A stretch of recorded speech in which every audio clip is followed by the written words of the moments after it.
These senators are taking a ride into the future, a future that's bearing down on legislators across Canada. The technology is much faster than we are.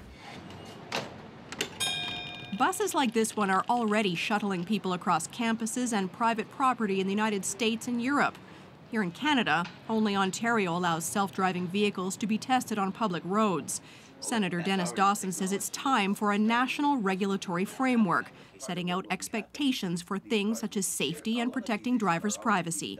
If you don't force governments to deal with a timeline, they're going to talk for a long time, and we want them to act. Industry, too, wants regulation, especially when it comes to getting permission for testing vehicles on public streets in real-life conditions. If transit authorities and private companies like us who operates transit also can test their vehicles, all the economy around that will be able to be developed in Canada instead of in other countries. Just last week, the U.S. introduced an updated version of its national strategy.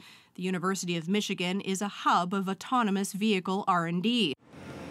It's where Domino's and Ford are piloting driverless pizza delivery, and where Canada's Desjardins Insurance has invested $1 million. The future of self-driving vehicles raises a lot of questions for the insurance industry.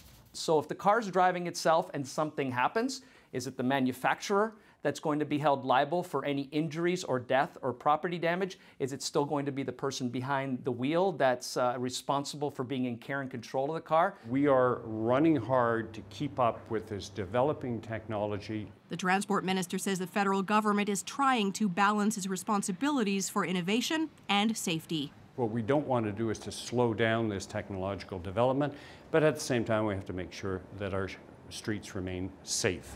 Audi has announced plans to sell a semi-autonomous vehicle in Canada that can drive itself in traffic jams and other slow conditions as early as next year.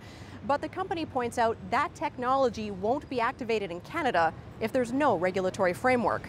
Alison Crawford, CBC News, Ottawa.